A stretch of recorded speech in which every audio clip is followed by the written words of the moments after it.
युद्ध का बिगुल बज चुका है, दोनों सेनाएं सामने खड़ी हैं। ये कोई महाभारत के युद्ध की बात नहीं कर रहा हूँ दोस्तों, ये बात कर रहा हूँ बोर्ड 2021 युद्ध की बात। दोनों सेनाएं कौन सी हैं? एक सेना है सीबीएसई बोर्ड एग्जामिनेशंस और दूसरी सेना है मेरा बच्चा गैंग। डेट शीट लॉन्च हो चुकी है कल, डेट शीट सबने देख ली होगी और मुझे पूरी उम्मीद है कि डेट शीट देखते ही आप लोगों ने पढ़ाई भी करनी शुरू कर दी होगी। किसी भी युद्ध को जीतने के लिए जरूरी होती है कि स्ट्रेटजी आप अपने आप तो बनाते नहीं हो, आप सोचते हो यूट्यूबर आपको स्ट्रेटजी दे। मैंने भी आपसे प्रॉमिस किया हुआ है कि स्ट्रेटजी वीडियो बनाऊंगा और अभी तक नहीं बनाई, उसका रीजन बताऊंगा मैं आपको। स्ट्रेटजी वीडियो की भरमार आ चुकी होगी यूट्यूब पर, मैंने चेक नहीं किया और आने वाले दिनों में बहुत सारी स्ट्रेटजी वीडियो बनेंगी, 3 महीने की, फिर 2 महीने की, फिर 1 महीने की, फिर 15 दिन की, फिर 7 दिन की और कुछ यूट्यूबर तो 2 दिन की भी स्ट्रेटजी बता देंगे आपको। हालांकि अगर आप उनका पता लगाओगे बहुत सारे यूट्यूबर का तो उनके खुद के मार्क्स भी शायद उतने नहीं आए होंगे जितने वो आपको दावा करते हैं। पर मेरा उद्देश्य आज आपको बताना है कि आप अभी पढ़ाई शुरू मत करना जब तक आप ये वीडियो ना देखें। पढ़ाई शुरू मत करना, इस वीडियो को पूरा देखना।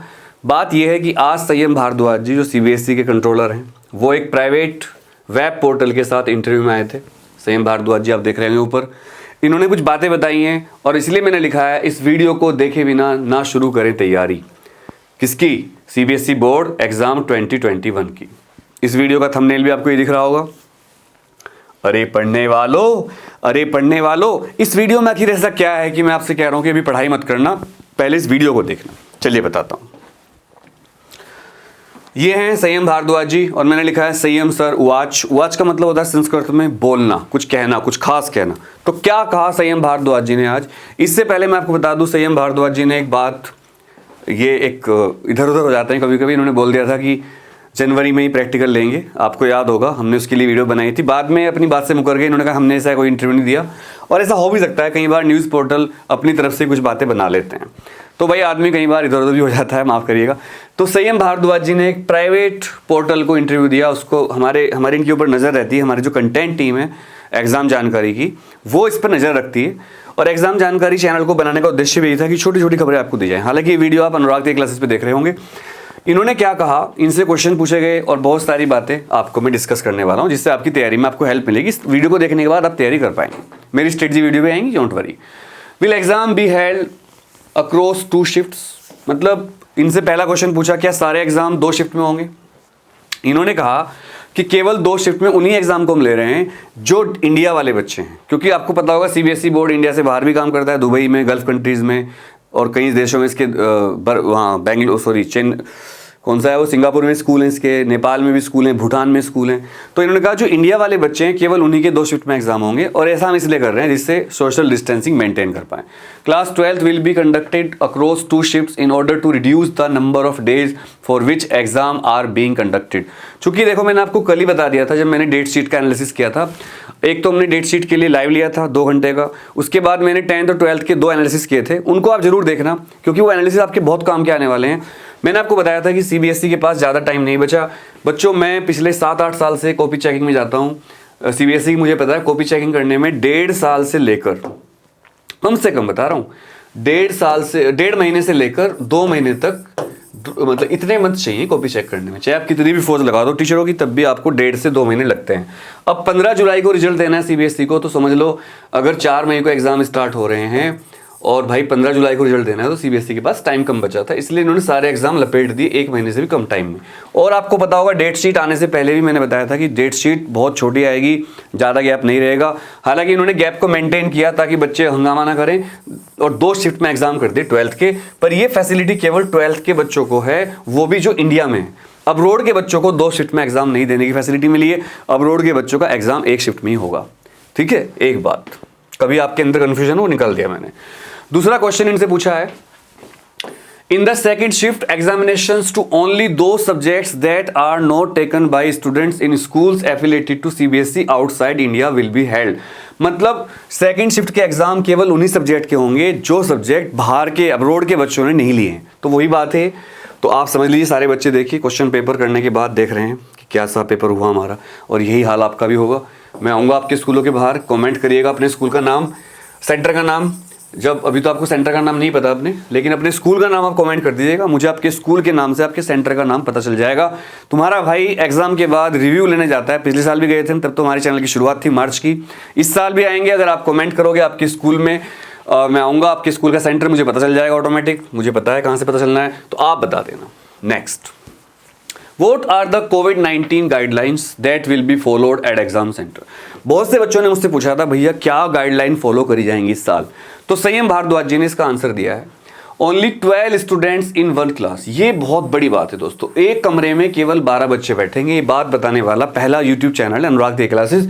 और इसका मतलब क्या है, अगर एक कमरा है ये, तो 3-3 बच्चों की 4 रो या 4-4 बच्चों की 3 रो होंगी, 6 फीट का गैप होगा बीच में, 2 मीटर के आसपास, और भाई आपकी चीटिंग वाली पॉसिबिलिटी कम हो जाएगी। इतने गैप पर चीटिंग करना मुश्किल पड़ जाता है, तो तैयारी करके जाना, अपनी स्ट्रेटजी इस तरह बनाना कि आपको किसी की हेल्प ना लेनी पड़े, क्योंकि एक बड़े कमरे में 12 बच्चे बैठे होंगे तो अजीब सा लगेगा। जब भरे भरे बच्चे होते हो तो एक दूसरे से पूछना आसान होता है। चीटिंग तो करनी भी नहीं चाहिए, पर जो आप पूछे करते थे वो मुश्किल हो जाएगा आपके लिए। 2 इन्विजिलेटर रहेंगे एक कमरे में। No teacher who work in morning shift will work in afternoon shift. अगर कोई टीचर मॉर्निंग शिफ्ट में बुलाया गया है तो उसको आफ्टरनून शिफ्ट में नहीं बुलाया जाएगा। और इस बात को मैं कर सकता हूं, मेरे पास आज ही 2 स्कूलों के फ़ोन आए कि सर आप मॉर्निंग शिफ्ट में करना चाहते हो, चूंकि मैं गेस्ट फैकल्टी हूं, कि आपका नाम मॉर्निंग शिफ्ट के लिए भेजें या इवनिंग शिफ्ट के लिए। उन्होंने मुझसे रिक्वेस्ट करी आप इवनिंग शिफ्ट के लिए दे दो, क्योंकि आप जेंट्स हो और हम चाहते हैं कि फीमेल टीचर को मॉर्निंग शिफ्ट में ज़्यादा रखा जाए, जेंट्स को उसमें, और कई जेंट्स टीचर भी जो थोड़े एजिड हैं, फिट नहीं, उनको इवनिंग शिफ्ट से बचाया जा रहा है। तो मैंने कहा ठीक है, जहां आप चाहते हो मेरा नाम डाल दो, मुझे कोई दिक्कत नहीं है। तो भाई तीसरा है, all necessary resources will be given to schools. मतलब सीबीएसई स्कूल को सारे रिसोर्स भेजेगी, जिसमें आपके मास्क आते हैं, सैनिटाइजर आते हैं, और जो चीज़ें, दवाइयाँ वगैरह जो भी है सब सीबीएसई भेजेगी। यानी कि सीबीएसई की तैयारी बहुत बड़ी है दोस्तों। क्लियर? नेक्स्ट, फिर उनसे पूछा गया, will students be allowed to choose their home centre for exam. बड़ा सवाल, क्या बच्चों को एग्जाम इसी स्कूल में देने दिया जाएगा जहां पर वो हैं? देखिए लड़की पूछ रही है किसी बच्चे से, इधर बैठा बच्चा, दिख नहीं रहा आपको, इधर जो बच्चा कहीं बैठा उससे पूछ रही है इशारों में, इशारों को अगर समझो राज को राज रहने दो। लेकिन होम एग्जाम सेंटर जो होते हैं अपने स्कूल के सेंटर, उनमें हो जाता है, दूसरे स्कूल के सेंटर में जाने पर मुश्किल पड़ जाता है। लेकिन भाई जवाब निगेटिव है। उन्होंने कहा नहीं, हम होम सेंटर नहीं देंगे, लेकिन हम ये कोशिश करेंगे कि बच्चे का सेंटर उसके घर के आसपास हो जाए। होम स्कूल, घर के नहीं, होम स्कूल मतलब जिस स्कूल में आप पढ़ते हो उसके आसपास आपको सेंटर मिल जाए, ये हम पूरी कोशिश करेंगे। मतलब मान लो एक बिहार का बच्चा है, जो है तो बेसिकली बिहार का, लॉकडाउन में बिहार वापस चला गया, दिल्ली में उसके पेरेंट्स रहते हैं, वहीं पर वो दिल्ली के स्कूल में पढ़ता है, तो उसको उस दिल्ली के स्कूल के आसपास सेंटर मिलेगा, ना कि उसको बिहार का कोई स्कूल मिलेगा। ये ध्यान रखना, आप क्लियर कर दिया मैंने आपको, ठीक है? तो ज़्यादा बात समझ गए होंगे आप। कोई दिक्कत हो कमेंट कर देना इस बारे में, सेंटर की प्रॉब्लम कोई हो, आप अपना सेंटर कहाँ चाहते हो ये कमेंट कर देना प्लीज़, और अपने स्कूल का नाम कमेंट कर देना लोकेशन के साथ, तो मैं आपका सेंटर बता सकता हूँ कहाँ आएगा आपको। Next, when will admit cards be issued. Admit card कब मिलेंगे? बहुत बड़ा सवाल दोस्तों। इसका मैंने पहले भविष्यवाणी कर दी थी कि एडमिट कार्ड आपके कब मिलेंगे, अप्रैल में। लेकिन मैं आपको बताता हूँ संयम भारद्वाज जी ने आज क्या कहा है। Dates for release of admit cards will be announced after the board has identified center in which exams will be conducted। ये देखो, अभी तक चूंकि बोर्ड ने सेंटर फाइनल नहीं करे हैं, तो अभी तक एडमिट कार्ड जारी नहीं करे जाएंगे आपको। जब आपके सेंटर की लोकेशन फाइनल हो जाएगी कि आपके सेंटर कहाँ लगने हैं, कौन से स्कूल को सेंटर देना है, कौन से स्कूल को सेंटर नहीं देना है, कितने स्कूल ब्लैक लिस्ट में गए हैं जिन्होंने नकल करवाई थी, जिनके यहाँ नकल पकड़ी गई थी, उनको भी सेंटर नहीं दिया जाएगा, तो आपके एडमिट कार्ड, मैं आपको पहले भविष्यवाणी कर चुका हूँ, मार्च के लास्ट में या फिर अप्रैल के शुरू में आपके एडमिट कार्ड आ जाएंगे। ठीक है? नेक्स्ट, ये बहुत बड़ा क्वेश्चन जिसको मैं बार बार आपको भविष्यवाणी करता रहता हूं, और इसका मैं आपको पहले ही बता चुका हूं। What will be the level of paper, easy और हार्ड? बड़ा क्वेश्चन। पेपर कैसा आएगा, इजी और हार्ड? इन बच्चों को आप देख लीजिए, इनकी हालत क्या हो रही है। ये पढ़ रहे हैं सेंटर से पहले, जब एग्जाम होने वाला होता है आपको बहुत सारे बच्चे दिखेंगे जो बाहर बैठकर पढ़ते रहते होंगे। मैंने तो ऐसे ही बच्चे देखे हैं, पापा स्कूटी चला रहे हैं, पीछे बच्चा बैठकर उल्टा बैठकर पढ़ रहा है, उसमें लड़के लड़की दोनों होते हैं। तो यार ऐसे पढ़ाई मत करो। सेंटर जब आप घर से निकल पड़ो, कोई बुक साथ लेके मत जाओ। हाँ, एक पेपर पे नॉर्मल कुछ फॉर्मूला आप लिख सकते हो, लेकिन मैंने ऐसा एक्सपीरियंस किया है, आप भी कमेंट करके बताना। आपने बहुत सारे एग्जाम दे दिए होंगे अब तक, 12th वाले 10th का बोर्ड दे चुके हैं, 10th वाले उससे पहले एग्जाम दे चुके हैं, जो हम लास्ट टाइम में पढ़ते हैं वो याद नहीं आता एग्जाम सेंटर में जाकर, बल्कि उसकी वजह से जो पिछला पढ़ रखा है वो भूल जाते हैं। इसकी मैं टेक्निक बताऊंगा बहुत सारी। अगर आप कमेंट करोगे कि भैया मेमोराइज करने की टेक्निक बता दो कि एग्जाम में हमने पूरे साल जो पढ़ा है वो याद आ जाए, मैं आपको एक अंदर की बात बताता हूँ। साइकोलॉजिकली और मेडिकल साइंस के हिसाब से हमारा ब्रेन या हमारी आंखें एक बार जो भी देख लेती हैं, पढ़ लेती हैं, वो सब हमारे ब्रेन में स्टोर हो जाता है। इवन अगर आप ट्रेन से जा रहे हो, ट्रेन के बैठे बैठे, बस में बैठे बैठे आप कोई होर्डिंग देखते हो, उस होर्डिंग पर जो लिखा हुआ है, जो फोटो है, वो सब आपके अंदर स्टोर हो चुका है। लेकिन दिक्कत क्या होती है, वो रिस्टोर नहीं हो पाता, मतलब उसको हम रिकॉल नहीं कर पाते। एग्जाम में बैठकर अगर आपने एक बार सुना भी है, कुछ टीचर पढ़ा रहा था, आपने ऐसे ही सुन लिया, ऑनलाइन क्लास चल रही थी, आपके दिमाग में आ गया, वो बस अंदर चला गया, तो वो आपके ब्रेन में है, लेकिन एग्जाम में वो रिकॉल हो जाए, इसकी टेक्निक कुछ लोगों को पता होती है। ये जो टॉपर होते हैं ना, मैं भी टॉपर रहा, ये सारे टॉपर वही थे जो रिकॉलिंग पावर जानते हैं, जिनकी मेमोरी ज़्यादा होती है, वो रिकॉल करना जानते हैं। मेमोरी सबकी अच्छी होती है, न्यूरॉन्स सब में उतनी ही ऑलमोस्ट, पर रिकॉलिंग पावर प्रैक्टिस से आती है। अगर आप कमेंट करोगे तो मैं ऐसी वीडियो बना दूंगा आपके लिए, जिससे आपकी रिकॉलिंग पावर बहुत बढ़ जाएगी, और आपको जो भी आपने सुन भी रखा है किसी दोस्त से, टीचर से, वो सब आपको एग्जाम हॉल में याद आ जाएगा। पर उस वीडियो को बनाने के लिए मुझे बहुत जोर लगाना पड़ेगा। आप कमेंट करेंगे, ज़्यादा कमेंट आएंगे तो मैं जरूर वो वीडियो बनाऊंगा, क्योंकि इस वीडियो को बनाने के लिए बहुत ज़्यादा मेहनत करनी पड़ेगी यार, और यूट्यूब पर ऐसी कोई वीडियो रियल में नहीं है। नेक्स्ट तो हार्ड और ये तो भाई देखो, पेपर का जो लेवल है वो कैसा आएगा, इसके बारे में संयम भारद्वाज जी कुछ नहीं बोले, और मुझे पता था वो नहीं बोलेंगे, क्योंकि मैं लाइव देख रहा था उनको। देखो मैं बता देता हूँ, इस बार पेपर थोड़ा सा हार्ड आएगा। क्यों आएगा? क्योंकि जो NEP है, नेशनल एजुकेशन पॉलिसी 2021, वो ये कहती है कि आउट ऑफ बॉक्स क्वेश्चन देने हैं। आउट ऑफ बॉक्स क्या होते हैं मैं आपको बता देता हूँ। जब मैं मेंटी लेता हूँ आजकल, 10th 11th 9th 11th के और 12th के मेंटी ले रहा हूँ, तो मैंने देखा बहुत सारे बच्चे नॉर्मल क्वेश्चन भी गलत कर देते हैं, क्योंकि अगर मैं क्वेश्चन को थोड़ा घुमा देता हूँ तो वो क्वेश्चन गलत कर देते हैं उसको। जैसे मैंने एक क्वेश्चन पूछा 10th का, मैं मेंटी ले रहा था लाइट का, तो मैंने क्या करा, रेडियस ऑफ कर्वेचर दे दी और फोकल लेंथ पूछ ली। फोकल लेंथ पूछ ली, ये दे रखी थी, तो सबको पता है F = R/2 होता है, तो बच्चों ने 12/2 6 सेंटीमीटर लिख दिया एकदम फोकल लेंथ। लेकिन इसका आंसर था -6। क्यों? क्योंकि वो लेंस कॉनकेव था, किसी ने भी ध्यान नहीं दिया कि कॉनकेव लेंस पूछा है, और मैंने पहला ऑप्शन 6 दिया था और लास्ट का ऑप्शन दिया था मैंने -6, सबने कर दिया और ये गलत हो गया सबका। ये बहुत कम बच्चों का ठीक हुआ। तो ये आउट ऑफ बॉक्स थिंकिंग वाले क्वेश्चन ज्यादा आएंगे, इससे पेपर आपका हार्ड हो जाएगा। 10 क्वेश्चन MCQ, 10 क्वेश्चन 1-1 मार्क के मिलाकर 20 नंबर आपको उड़ा देंगे, और जो लेंथी क्वेश्चन आएंगे बड़े वाले डिस्क्रिप्टिव, वो भी घुमा फिरा कर आएंगे, डायरेक्ट क्वेश्चन इस बार नहीं पूछे जाएंगे। हाँ, एवरेज पेपर 30% तो रहता ही है, ताकि बच्चे पास हो जाए। तो आप अपनी तैयारी इस हिसाब से करना शुरू करिए। कमेंट करके बताइएगा क्या आपको इस तरह की वीडियो चाहिए कि जिससे मैं आपको बता सकूं कि इस पेपर किस टाइप का आएगा, वो भी आप कमेंट करते हैं। अब बचा है टाइम 3 महीने का, और 3 महीने में हम क्या क्या कर सकते हैं, कितनी औकात है हमारी, क्या कर सकते हैं। तो मैं लिख दूंगा, मैंने यहाँ लिखा फोड़ सकते हो। फोड़ सकत, सकत मतलब हमारे यहाँ एक मजदूर काम कर रहा है, वो मध्य प्रदेश का, तो ऐसे बोलता है, साहब आप चाय ला सकत, तो मैंने सकत लिखा, मुझे अच्छा लगता है, मैं भी ऐसे बोलता हूँ, छतरपुर के हूँ मध्य प्रदेश में। तो 3 महीने में फोड़ सकत, यस फोड़ सकत। टाइम मैनेजमेंट की टेक्निक से आप 3 महीने में फोड़ सकते हो। फोड़ क्या सकते हो आप? 99% मार्क्स भी ला सकते हो। वैसे आप अगर बोर्ड के टॉपर को देखोगे इस साल, वो ह्यूमैनिटीज से होते हैं, उनके सब्जेक्ट ऐसे होते हैं जो आप सोच भी नहीं सकते। म्यूजिक बहुत नॉर्मल सब्जेक्ट वो लेते हैं, उसके स्कोर बहुत तगड़ा हो जाता है, क्योंकि बच्चे बहुत कम होते हैं, चेकर ऐसे ही फटाफट चेक करके दे देते हैं। साइंस में और जो सब्जेक्ट थोड़े मेन सब्जेक्ट इकोनॉमिक्स और अकाउंट्स, इनमें स्कोर करना थोड़ा मुश्किल होता है। लेकिन यार 3 महीने में तुम फोड़ दोगे अगर आप कमेंट करोगे टाइम मैनेजमेंट कैसे करना है, स्ट्रेटजी वीडियो बनानी है, एग्जैक्ट स्ट्रेटजी वीडियो। क्योंकि मैंने देखा यूट्यूब पर जो स्ट्रेटजी वीडियो है ना, वो अच्छी है, पर जो वो उन्होंने अपने हिसाब से बना रखी, सारे यूट्यूबर अपने आप को देख के वीडियो बनाते हैं, वो जैसे थे। अब वो अगर टॉपर थे तो उसके हिसाब से बनाएंगे, अगर वो लूजर थे या मीडियम थे उसके हिसाब से। बच्चों को देखकर बनाने वाली वीडियो नहीं है, क्योंकि जो टीचर है एक्चुअल, जो CBSE स्कूलों में पढ़ाते हैं, जिनको एक्सपीरियंस है बच्चों को पढ़ाने का, वो यूट्यूब पे नहीं है। दिक्कत ये है। और अगर वो आते भी हैं तो उनको आप सपोर्ट नहीं करते हो और वो भाग जाते हैं। फिर जैसे मैं इतने लेट आया, सोचो मैं कब से पढ़ा रहा हूँ, 2010 से पढ़ा रहा हूँ मैं। कोचिंग में मैंने हजारों बच्चे पढ़ाए होंगे, स्कूलों में सारे दिल्ली NCR के सारे स्कूल, मतलब मैं सब में जॉब कर चुका हूँ। ज़्यादा तो मेरी स्कूल वालों से बनती नहीं, तो 1 साल 1.5 साल निकल जाता हूँ मैं।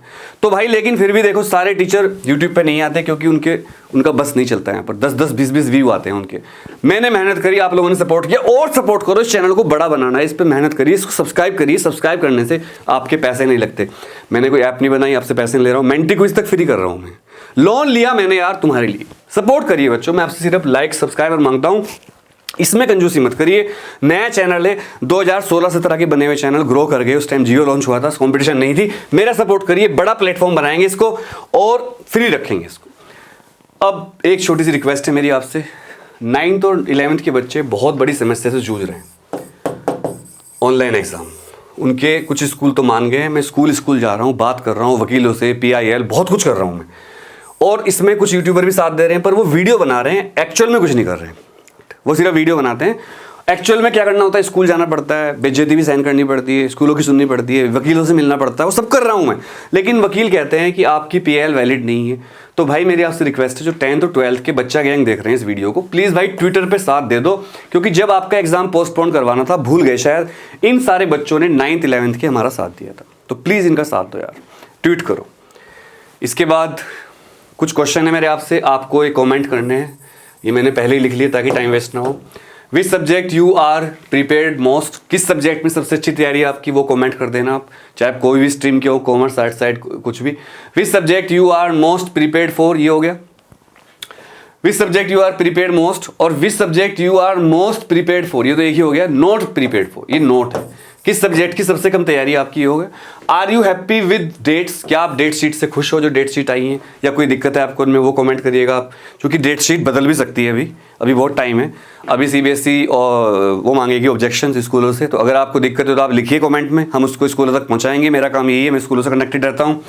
Is there anybody who has 2 exams in same day, क्या आप में से ऐसा कोई बच्चा है जिसका एक दिन में ही 2 एग्जाम हो।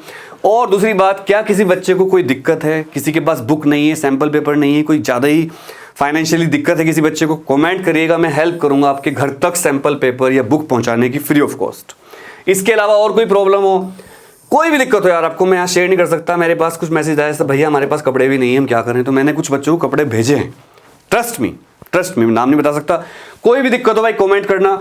इसके अलावा दोस्तों बस यही कहना चाहता हूँ, थैंक यू वेरी मच। और हाँ, यूट्यूब पर न्यूज़ देने की बहुत सारी फेक वीडियो चल रही हैं, प्लीज़ उनको सपोर्ट मत करिए।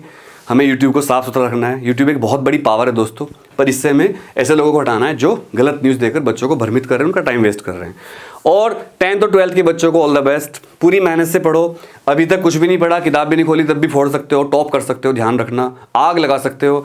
और जब भी आपका ध्यान हटे पढ़ाई से, आपको लगे पढ़ने का मन नहीं कर रहा है, तो अपने मम्मी पापा को याद करना और ये सोचना कि 5 साल बाद क्या बताएंगे या किस बात पर मेरे पेरेंट्स मेरे ऊपर गर्व करेंगे, और 20 साल बाद बच्चों को क्या एग्जाम्पल दोगे अपने, और क्या अपना लाइफ स्टैंडर्ड मेंटेन कर पाओगे जो पेरेंट्स की वजह से हो रहा है। और 9th 11th के बच्चों के लिए ज़रूर थोड़ा सपोर्ट करना। Thank you very much, love you all, जय हिंद।